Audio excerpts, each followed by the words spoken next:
What do you got there? In the romantic comedy How to Lose a Guy in 10 Days, Kate Hudson sets out to show that's all it takes to get rid of a guy. But our first guests say some women mess it up in a lot less time. Yeah, Tana Gilmore and Kelly Fisher are certified relationship coaches. They are known as the matchmaking duo, and they join us now with 7 ways to lose a guy in just 10 minutes. Absolutely. Okay, how did this come to be? How did you write this blog? Was this after working with lots of people and you realized that there was a theme here? Well, actually, the movie is one of my favorites. I mean, I've probably watched it over 60+ times. It's just hilarious every time. And speaking with clients and friends and even myself, we've all participated in some of the quirkiness. Okay. All right, let's start with the one way you can lose a guy in 10 minutes. And I wish, to be fair, I think this probably goes both ways. This probably goes for the guys, too. Absolutely, all right. of course. Talking too much about your ex. Yes, yes.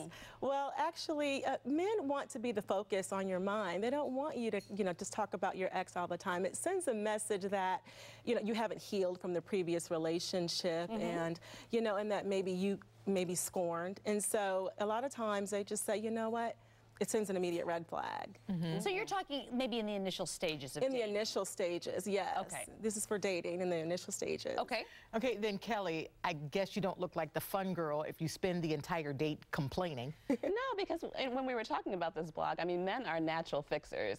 So if you're complaining about this and this needs to be fixed, I'm too fat and I'm too short, they're thinking they're being saddled down over and over again. And before you know it, they can't fix it. So before you know it, they are running for the hills. True. So, yes. It's true, but just you don't want to be the kind of person who complains all the time. Exactly. It's kind of a bummer to be around those people. Right. All right, trying to monopolize all of someone's time. If you've just started dating and you're assuming that you have plans on Friday and Saturday night every weekend, it's probably not a good idea. Right. Right. I mean, and a lot of times they'll have a date, say on Friday night, and then they're immediately, well, what are you doing tomorrow? Well, what are you doing Tuesday? I mean, let him have his time. That's his time. We appreciate girl time. That's our time. Let him have their time. They'll appreciate it later. And maybe don't read too much into it. If you went out Friday night and he doesn't instantly ask, what are you doing tomorrow night? He may not call the next morning. He may not call until 2 days from now, and it's okay.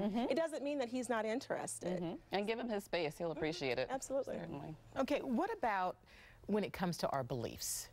I might be very strong in my faith, and I would like a guy who's strong in his faith as well, but you say that being overzealous on that first date could be a problem. Well, we're not saying that women shouldn't be who they are. I mean, if you're pro-religion or pro-women's lib or, even politics, but we think that you should give them a sprinkling, especially on a date, give them a sprinkling of everything that makes you you. And then, that will give him a more well-rounded, and he won't, start running because, maybe he doesn't believe as strongly in that one area.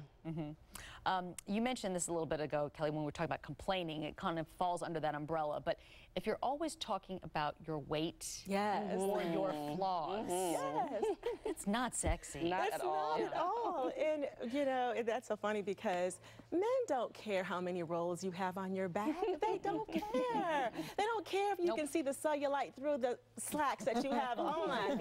We care, but they don't care. Right. So, don't point out your flaws. Don't, it brings attention to it.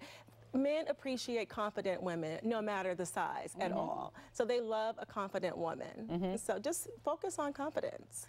I think that's true. Do men love a woman who can really, really bring it when it comes to, let's say, the F-bomb, the S-bomb?